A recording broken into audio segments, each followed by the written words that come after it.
Hello, ഇന്നത്തെ കഥയിലേക്ക് എല്ലാവർക്കും സ്വാഗതം. അങ്ങനെ മനോഹർ 2-3 ദിവസങ്ങൾക്ക് ശേഷം വീട്ടിലേക്ക് വരികയാണ്. അപ്പം തന്നെ രാഹുൽ വിചാരിക്കുന്നുണ്ട്, വരുന്നുണ്ട്. അങ്ങനെ മനോഹർ ഇങ്ങനെ മൂരിയൊക്കെ നിവർന്ന് വരുന്നുണ്ട്. ആ സമയത്ത് ഒരാളായിട്ടൊക്കെയാണ് വരുന്നത്. അകത്തെത്തിയപ്പോൾ മനോഹറിനോട് ചോദിക്കുകയാണ്, എന്താടാ ഫസ്റ്റ് നൈറ്റ് കഴിഞ്ഞില്ലേ? അതിന് ഉത്തരവൊന്നും പറയാതെ അവൻ പരിഹാസത്തോടെ അയാളെ നോക്കുകയാണ്. ആ സമയത്ത് രാഹുൽ പറയുന്നുണ്ട്, ഇനി ഹണിമൂൺ ട്രിപ്പൊക്കെ കഴിഞ്ഞിട്ട് വന്നാൽ മതിയായിരുന്നല്ലോ. അത് കേട്ടുകൊണ്ടാണ് സരയു താഴേട്ടേക്ക് വരുന്നത്. എന്താ എന്താ പറഞ്ഞത്?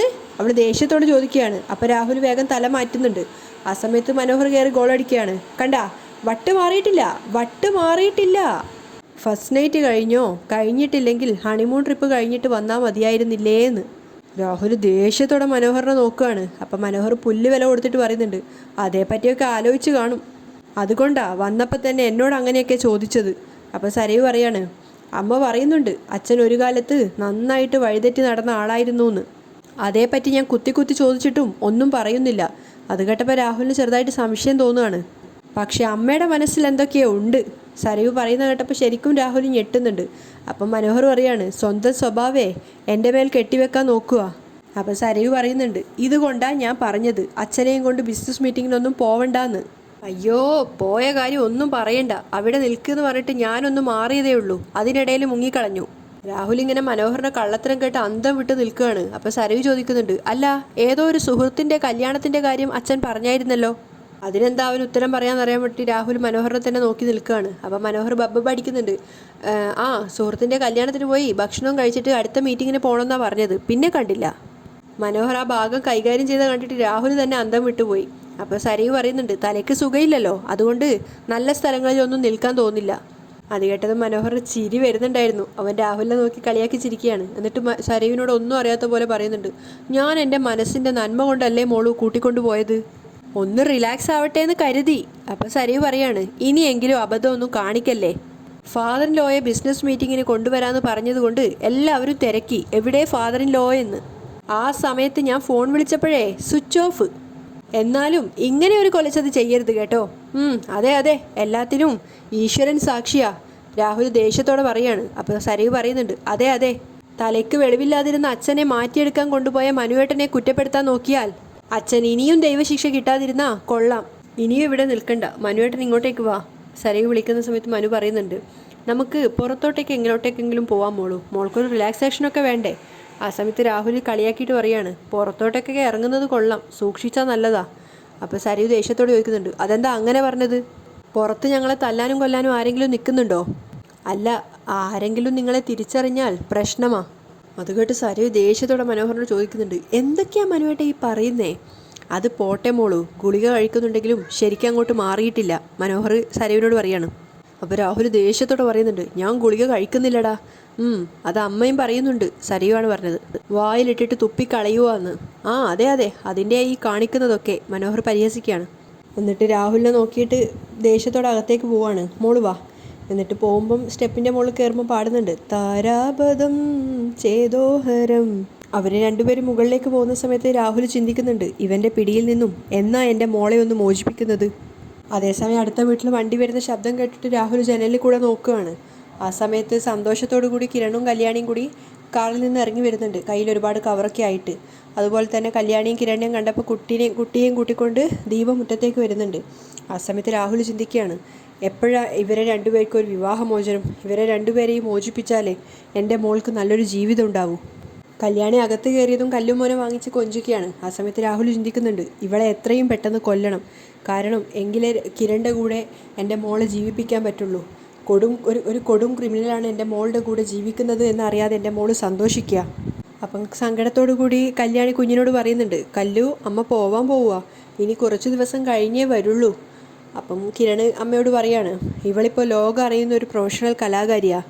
ഇനിയിപ്പോൾ ഡൽഹിയിൽ മാത്രമല്ല, ഫോറിൻ കൺട്രീസിലൊക്കെ പോവേണ്ടി വരും.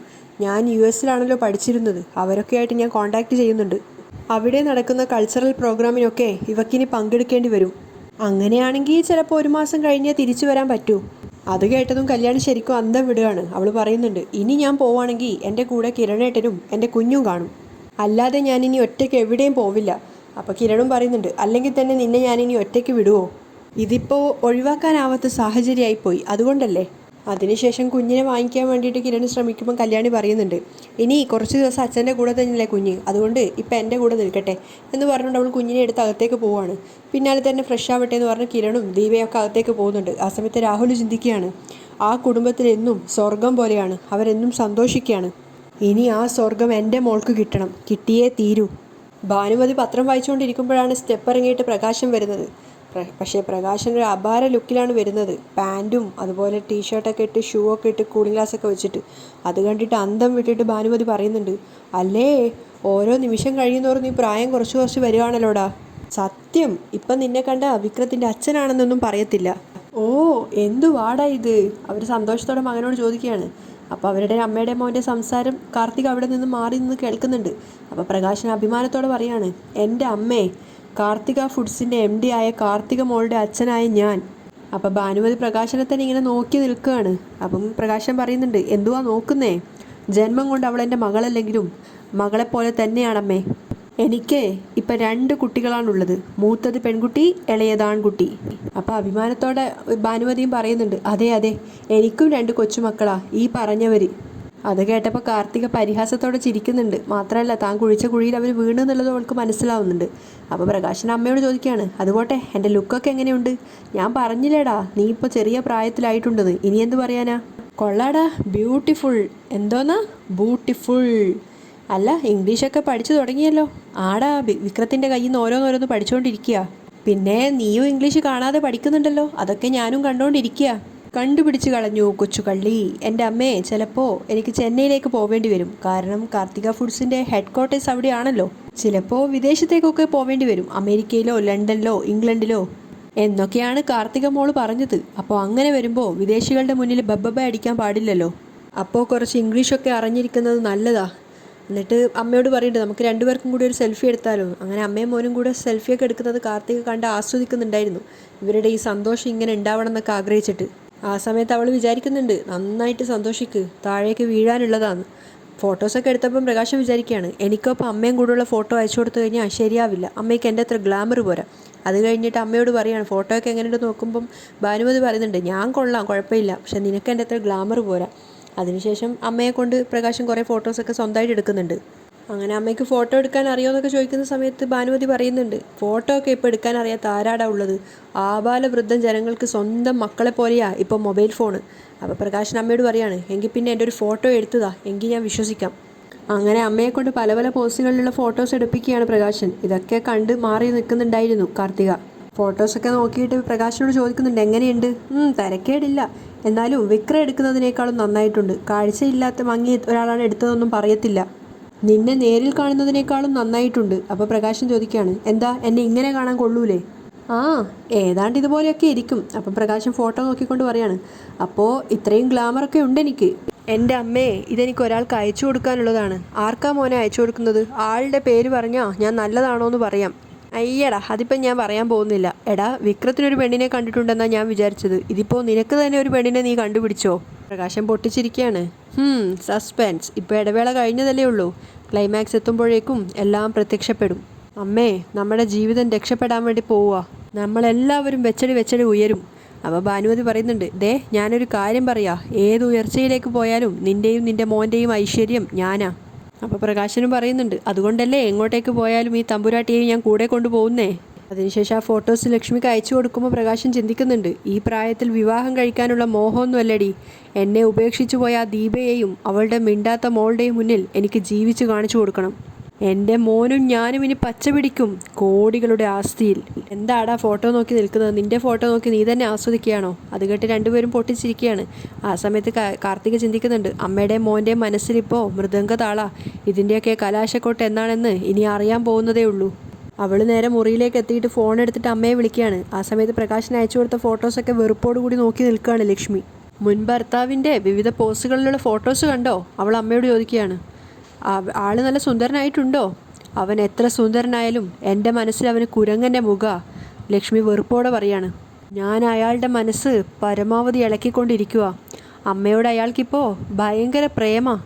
അത് കേട്ടപ്പോൾ ലക്ഷ്മി പറയുന്നുണ്ട്, അവൻ എന്നെ സംബന്ധിച്ചിടത്തോളം പ്രേതമായി കഴിഞ്ഞു.